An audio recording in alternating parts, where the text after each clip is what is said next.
Henry finishes his night shift at the toll booth and returns home, where his wife Debbie talks about wanting a child. Henry, don't you think it's time? Eddie arrives with his sick friend Joe and asks Henry to take Joe's place in a baseball game. Though hesitant, Henry agrees and joins Eddie and two other men in the car. On their way, Eddie says they need cash for beer and tells Henry to keep the engine running.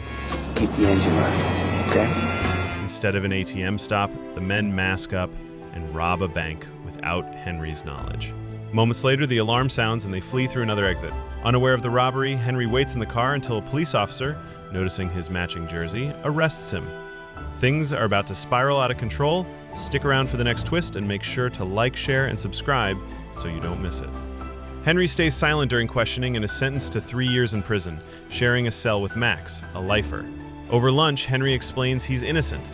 Max, reflecting on wasted dreams, is surprised to learn Henry never had one at all. I'm not sure I ever had one. About a dream? I mean, what kind of life's that? 6 months later, Debbie visits Henry and admits she's in love with someone else. I fell in love. Henry calmly wishes her happiness.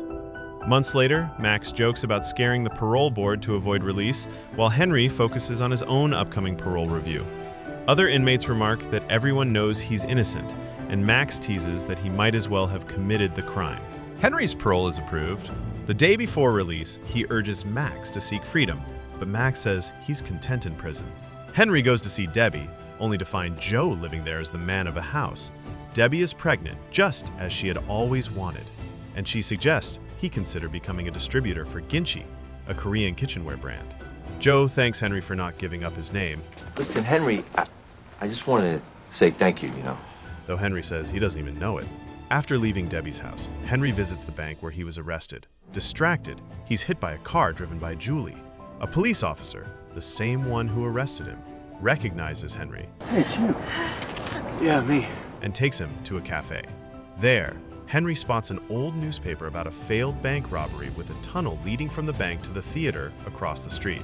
The next day, Henry tells Max he's found his dream. I figured it out. You figure what out? My dream. To steal from the bank he was wrongly convicted of robbing and ask for help. Will you help me rob the bank? Max likes the idea, but isn't eager to leave prison. Henry then visits the theater next to the bank where Julie rehearses. During a break, she runs into him, and they chat at a cafe, where she thanks him for not suing her after the accident earlier.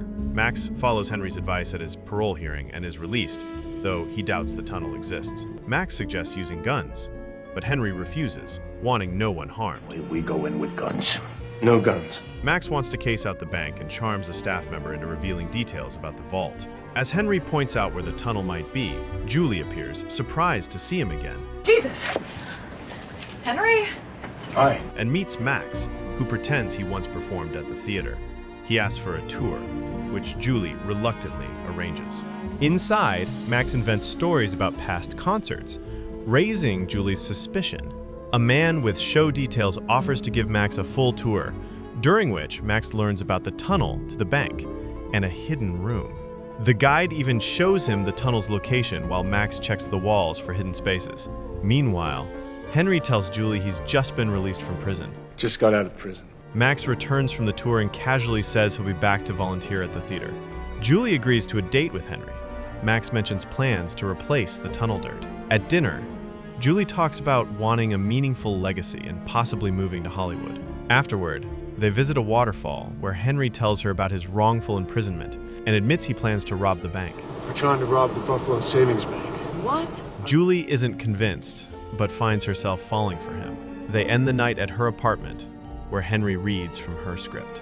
The next day, Max tells Henry about his idea to move the tunnel dirt to the roof. Max is surprised to see Julie walk into the flat with Henry, but Henry says she already knows their plan. Once alone, Max asks Henry why he told her. I told her. You told everything we're doing? Yeah. Henry, it's a crime. A crime is supposed to be secret. But Henry remains calm. Don't forget to like the video if you're hooked on the story. Over breakfast, Max talks about his past as a con artist while Henry reads from Julie's script, impressing her. Max, feeling bored and useless, asks Julie for a lift to the theater. There, he suggests Henry join her play to access the dressing room connected to the tunnel. When the intended actor quits, Julie helps Henry audition, and he lands the role. Now they start breaking through the wall. But it's not a two-person job. They need more muscle to move the dirt. So, Henry recruits Joe, whose business has failed. Work begins the next day, and as Henry and Julie grow closer, she learns his plan isn't about money, but is about having a fresh start. One night, as they are leaving the theater, the officer who arrested Henry stops them, revealing he knows about their plan I know what you're up to, gentlemen. and wants in. Nearing retirement, he says the bank ignored him during his wife's illness and offers to be their inside man, even offering up the date and time of a major cash delivery. Later, Max and Henry are visited by Joe and Eddie. Joe injured and Eddie claiming Joe told him everything. Eddie demands to be cut in, pissing off Max as he doesn't trust him, but Henry intervenes and lets him in. The next day, at the theater, Henry and Max learn that opening night is upon them. Henry is shocked and admits he's no longer sure about going through with the robbery, I can't do it. partly because he doesn't want to leave Julie. Max convinces him to think again, reminding Henry that he left prison for his sake and now needs him to rob the bank. Henry hesitates, but Max also brings up the officer's retirement plan as extra motivation. Later that day, Henry tells Julie he will be leaving after the bank robbery on opening night. Julie breaks down in tears and tells him to go. When opening night arrives, the money is delivered to the bank exactly as the officer predicted. Henry makes his move before returning to help Max, Eddie, and Joe. Working together while Henry still performs on stage, they manage to snag all of the cash with ease. Eddie suddenly pulls out a gun, and at that moment, Henry bursts in, trying to make sense of the chaos. A bullet grazes Henry's leg before Max manages to disarm Eddie. Just then, Henry realizes it's his cue to go on stage. Despite the pain from his injury, he makes it out and delivers a passable performance. Meanwhile, Eddie is subdued, tied up, and locked back inside the tunnel, while Henry, Joe, and Max make their escape. As they drive away, Henry asks Joe to stop. Stop the car. Joe hesitates, but eventually complies. Henry steps out and tells Max he has to go back to Julie. Though disappointed, Max assures Henry they'll meet again and wishes him luck before driving off with Joe. Henry slips back onto the stage and goes straight to Julie, telling her he returned for her. I had to come back. Though it's not in the script, he declares his love and asks her to run away with him to Moscow. Meet me in Moscow. Julie, caught off guard, tries to improvise, and Get off the stage. the audience remains entertained, seemingly unfazed by the unscripted moment. One even shouts for Julie to say yes. Go with him! Meet him in Moscow. The director joins in, urging her to accept and calling for the lights to be dimmed. Julie simply looks at Henry. No words are needed. Her expression says it all. Ah, Henry.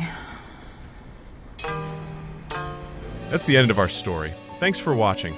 If you enjoyed it, hit the like and subscribe button so you don't miss any gripping stories we bring to you.